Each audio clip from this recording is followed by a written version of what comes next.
Session Bhargava case दिखा SB बिल्कुल live इसमें दिखा एसबी कठुआ पर बिल्कुल भाजपा कार्यकर्ता इकट्ठे हो देना मुखर्जी चौक और प्रोटेस्ट करा रहे हैं और जी एनसी का पुतला लीए ना प्रोटेस्ट करा देना लाइव तस्वीरें दिखाया एसबी कश्मीर हमारा है, भारत माता की जम्मू कश्मीर हमारा आपका नहीं किसी के आपका, जम्मू कश्मीर हमारा आपका नहीं किसी के आपका, जम्मू कश्मीर हमारा आपका नहीं किसी के आपका, भारत माता की भारत माता की भारत माता की गवर्नमेंट मुर्दाबाद, एनसी गवर्नमेंट मुर्दाबाद, नेशनल कांग्रेस मुर्दाबाद, एनसी कांग्रेस मुर्दाबाद, एनसी कांग्रेस मुर्दाबाद, एनसी कांग्रेस मुर्दाबाद। बिल्कुल लाइव तस्वीरें में एसबी कठुआ पर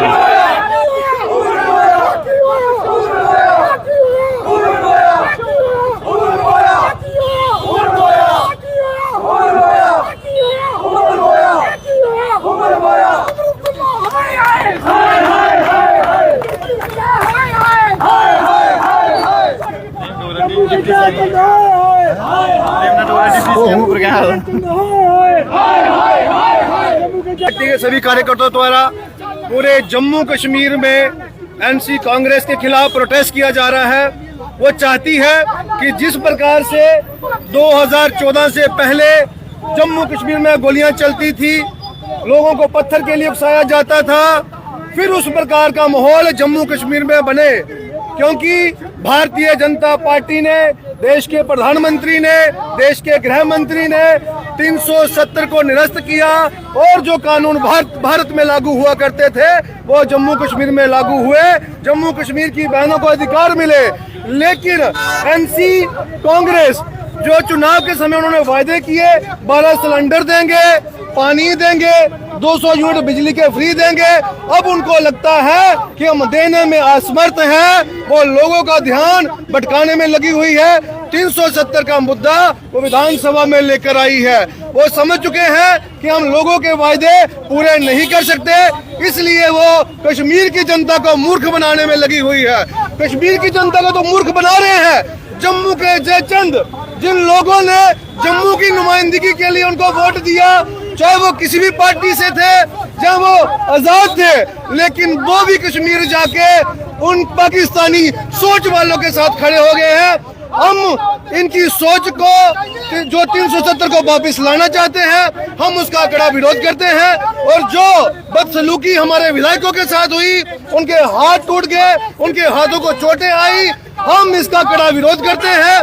370 कभी वापस नहीं आएगी, माननीय प्रधानमंत्री जी ने कह दिया और अमित शाह जी ने कहा कि उनकी 4 पुश्तें भी जन्म ले ले तो 370 कभी वापस नहीं आ सकती। प्रधानमंत्री मोदी ने कहा अब जो 370 जो तो फेंक दीजिए, द्वारा नहीं आ सकती है, फिर बार बार 370 बीजेपी क्यों मुद्दा उठा रही है? ये भाजपा नहीं उठा रही, ये विधायक जो इस गवर्नमेंट में बैठे हैं वो लाते हैं। हमारे विधायकों का काम है उसको अपोज करना और उनके एजेंडे को जम्मू कश्मीर में लागू नहीं होने देना। 370 कभी वापस नहीं आएगी, ना कभी आने देंगे, ना जम्मू कश्मीर में पत्थरबाजी होगी, ना 370 आएगी। इन्हीं शब्दों के साथ तो कह रहे हैं स्पेशल आर्टिकल चाहिए हमें, स्पेशल स्टेटस का आर्टिकल। अगर भारतीय जनता पार्टी की सरकार जम्मू कश्मीर में आएगी तो स्पेशल स्टेटस भी मिलेगा और सब मसले हल किए जाएंगे। धन्यवाद। तो आज का प्रोटेस्ट है, बड़ी बात ही हम सब चाहते हैं कि जो जम्मू कश्मीर में चुनाव हुए उसके बाद एक इंट्रोडक्टरी सेशन विधानसभा के वहाँ रखा गया था, लेकिन जिस तरह से जो वहाँ के एनसी, पीडीपी, कांग्रेस और जो भी अलगाववादी सपोर्टर लोग हैं उनके द्वारा भारतीय जनता पार्टी के जो हमारे वहाँ पे विधायक है उनके साथ बदसलूकी गई। स्पीकर के कहने पर उनको घसीट कर वहाँ पे बाहर निकाला गया। मैं जम्मू के लोगों से कहता हूँ आप जागिए, ये जो अलगाववादी मानसिकता वाले लोग हैं जो चाहते हैं कि जम्मू कश्मीर द्वारा 370 आए, जम्मू कश्मीर को ये दोबारा स्पेशल स्टेटस के नाम पे लोगों को गुमराह करने का काम कर रहे हैं। आप देखिए इनके हाथों में इनके हाथों से रिस्टोर धारा 370 के इनके हाथों में वहाँ बैनर दिखाई दे रहे हैं और बात कर रहे हैं स्पेशल स्टेटस की। ये लोग फिर से हमारी बहनों के राइट खत्म करने की बात कर रहे हैं। ये लोग फिर से जम्मू कश्मीर में वाल्मीकि समाज के जो वोटिंग राइट्स है, उनको जो राइट्स मिले हैं 50 साल के बाद, उसको खत्म करने का बात कर रहे हैं। ये लोग हमारे वेस्ट पाकिस्तानी रिफ्यूजियों को जो लगभग 5 दशकों के बाद उनको वोटिंग राइट्स मिले हैं, उसको खत्म करने की बात कर रहे हैं। ये लोग जम्मू कश्मीर के बच्चों के हाथों में फिर से पत्थर थमाना चाहते हैं। आज देखिए 15 दिन हुए सरकार बनी हुई और लगभग 10 से 15 मिलिटेंट अटैक हो चुके हैं। आज भी 2 BDC मेंबर की हत्या कर दी गई। ये कहीं ना कहीं जो अलगावी लीडर्स हैं, जो मिलिटेंट सपोर्टर हैं, उनकी कहीं कहीं सरकार की शाह है। आज ये जम्मू कश्मीर में आज ऐसा तांडव किया जा रहा है। मैं जम्मू के लोगों को विशेषकर आग्रह करता हूँ, आप जागिए, सचेत रहिए कि कश्मीरी कभी भी जम्मू का सगा नहीं हो सकता। कि हमेशा जो कश्मीरी लीडर हैं, ये कभी भी जम्मू की बात नहीं उठाएंगे। मैं उन लोगों में शर्म आनी चाहिए जो जम्मू के जयचंद वहाँ पे बैठे हुए हैं और चुपचाप मुंह देख रहे हैं। मैं उन लोगों को शर्म आनी चाहिए। एक बार मैं पुनः अपनी तरफ से पूरी भारतीय जनता पार्टी से चेतावनी देता हूँ, हमारे जो विधायक हैं, उनके साथ हम बदसलूकी कभी सहन नहीं करेंगे। ये बात ही है, ये तो आपको उनको पूछना चाहिए जो विरोध कर रहे हैं असेंबली में। वो रेस्टोरेशन अब, अरे भैया वो 370 का विरोध कर रहे हैं और रेस्टोरेशन अब 370 के आपके बैनर नहीं पड़े क्या? वो बैनर किसका था? जहाँ उमरदुल्ला बोलता ना वहां जाके कि ये बैनर गलत है, हम इसके विरोध में हैं। जब इंजीनियर रशीद का भाई लेके उठ रहा था तो क्या मतलब था इसका? मैं ये कहूंगा ये जितने भी MLA जो इसका सपोर्ट कर रहे हैं कि 370 वापस आनी चाहिए, चाहे वो NC या सबसे बड़ी बदमाश कांग्रेस जो इसका कर रहे हैं, इनकी सदस्यता कैंसिल होनी चाहिए, MLA-शिप इनकी कैंसिल और इनको जेलों में डालना चाहिए। ये देशद्रोह वाला काम है। हमारे यहाँ पार्लियामेंट सुप्रीम है, जब पार्लियामेंट ने उसको पास कर दिया, हमने कोई बैकडोर एंट्री नहीं करवाई नेहरू की तरह। आपको पता है नेहरू ने बैकडोर एंट्री करवाई थी 35A की, हमने नहीं करवाई। हमने उसको सुप्रीम कोर्ट में भी जाके, सुप्रीम कोर्ट का फैसला है कि वो खत्म होगी, फिर इसका क्या मतलब है? और जब 370 हटी थी, आपकी बात का जवाब दे रहा हूँ, तो इन्होंने बोला था, इन्होंने लोगों ने विरोध किया था इसलिए बंद किया था इन लोगों को। जब ये बोलते कि हम 370 के समर्थन में हैं, इसलिए मैं कहूंगा, और ये कोई आज की कहानी नहीं है, ये 47 की कहानी है। जानबूझकर हमारे महाराजा हरि सिंह को यहाँ से बेदखल किया गया। जब उन्होंने इंस्ट्रूमेंट ऑफ सेशन किया तो उसको भी जानबूझकर डिले किया गया। 575 रियासतें थी, सबने वही इंस्ट्रूमेंट ऑफ सेशन किया था, महाराजा साहब ने कोई अलग नहीं किया था। लेकिन उनके साथ ये भेदभाव क्यों? यहाँ पर उस अलगाववादी नेता शेख अब्दुल्ला को क्यों हुकूमत दी गई?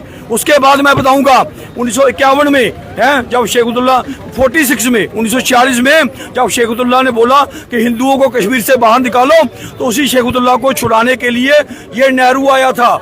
ये सारे वंशज बाबर की औलाद हैं, मैं कहूंगा। इसलिए कहूंगा कि और जब 51 में जब हमारे यहाँ चुनाव हुआ तो 75 के 75 MLA में से 72 जो है अनअपोज्ड आए। अपोजिशन के लोगों के नॉमिनेशन कैंसिल कर दिए गए। ये सारा तांडव, और यहाँ जो 35A 370 की आड़ में लगाई गई थी, उसकी आड़ में क्या किया गया? हमारे लगभग 2.5 लाख आबादी है जो वेस्ट पाकिस्तानी रिफ्यूजियों की, उनके अधिकार छीने गए। उसके बाद हमारे जो वाल्मीकि समाज के लोग, उनके अधिकार छीने गए, महिलाओं के अधिकार छीने गए। यहाँ 2 विधान, 2 प्रधान और परमानेंट सिस्टम लगा दिया गया। क्या लोग पुनः वो चीजें चाहते हैं कि यहाँ लगे? और बड़े सारे लोग हैं यहाँ बोलते हैं संविधान खतरे में है। मैं उनको पूछना चाहता हूँ कि छोटी छोटी बातों पर यहाँ जय भीम और जय मीम करते हैं, और इन चुनावों में भी बोल रहे थे कि संविधान बड़ा खतरे में है, वो आज चुप क्यों है? बाबा साहब का संविधान अभी तो 2019 के बाद लगा है, पहले तो बाबा साहब का संविधान यहाँ लागू ही नहीं था। अगर वो लागू है तो जो लोग 2007 तक कश्मीर में रिजर्वेशन नहीं मिलती थी हमारे शेड्यूल कास्ट समाज को, भाजपा ने उस पर केस किया और आज उनको मिल रही है। इसलिए मैं कहूंगा कि जो लोग इस तरह का नाटक कर रहे हैं, और ये भी कहूंगा सबसे बड़े जयचंद कौन है हमारे जम्मू के, मैं शाबाशी दूंगा NC के लोगों को। उन्होंने विधायक लाया तो उन्होंने जयचंद का इस्तेमाल किया, डिप्टी CM का उसका इस्तेमाल किया, और वो चला गया, वो खुश हो गया जब उसको डिप्टी CM बनाया। वो लाल बत्ती देकर पागल हो गया, उसने देखा कि मुझे पता नहीं कौन सी बड़ी चीज दे दी है। वो तो उसको यूज कर रहे थे, जैसे जयचंद को यूज किया उन्होंने उसको किया, और बाकी भी जयचंद जो उनका जो मौन समर्थन वहां पे कर रहे हैं, ये सब के जब जयचंद है। इसलिए कहूंगा आज भारतीय जनता पार्टी जब तक है, हमने श्यामा प्रसाद मुखर्जी का यहाँ बलिदान दिया है, कई लोगों ने छातियों पर गोली खाई है, हम लोग जब तक हैं ये 370 तो ज्ञान का बाप भी नहीं ला सकता यहाँ पे। लेकिन जो कांग्रेस है उसका रोल हमें तय करना पड़ेगा। हम बड़ी बार लोग कांग्रेस को सपोर्ट कर देते हैं, और ये कहूंगा 64 में एक बिल आया था प्रकाश वीर शास्त्री ने 370 को हटाने के लिए, इसी कांग्रेस ने 2.5 महीने डिबेट चली, इसी कांग्रेस ने उसको वोट के थ्रू हरवा दिया था। इसलिए हम ये कहें कि कांग्रेस जो 370 के समर्थन में है वो नहीं है, वो हमेशा इसको लगाने के हक में रहे हैं। तो मैं ये कहूँगा कि हम लोगों को ये सोचना चाहिए कि जो लोग, क्या वो लोग चाहते हैं कि पुनः गोलाबारी हो, वो क्या वो चाहते हैं कि वहाँ बम ब्लास्ट हो, क्या वो चाहते हैं हुर्रियत के लोग यहाँ दमादों की तरह ट्रीट करें? कांग्रेस किस मुंह से बात करेगी? जो यासिन मलिक को प्रधानमंत्री उससे मिलता है, जो जितने उग्रवादी हैं उनके लिए पॉलिसियां बनती हैं, और 370 ने क्या दिया यहाँ आपको पता? रीसेटलमेंट बिल दिया। जो पाकिस्तान में लोग गए हैं उनको यहाँ रीसेटल करना, जो उग्रवादी गए हैं उनको पेंशनें देनी। इसलिए जो योजनाएं बनी वो सारी की सारे पाकिस्तानियों के लिए बनी और हमारे लोगों के लिए सिर्फ बंदूक की नाल बनी। ये बात बताओ, जो आज आपका प्रोटेस्ट या पुतला जलाया है, ये आपने क्यों जलाया? 370 और 35 के लेकर, या जो आपके विधायक जान को उठा के बाहर फेंका गया? 370 और जो हमारे अमानवीय दोनों चीजें हैं। जो अमानवीय अधिकार, जो व्यवहार किया गया, क्या तरीका था मार्शलों को ऐसे फेंकना तो इनको चाहिए था जो एनसी के लोग हैं। क्या आप संविधान की यहाँ हत्या क्यों कर रहे हैं? लेकिन क्या किया कि जब तक भारत माता की जय बोलने वालों का जो है वो जो सिर कुचला जाए। लेकिन हम जब तक हैं, जब तक नरेंद्र मोदी यहाँ पे बैठे हुए हैं, ये कभी संभव नहीं है।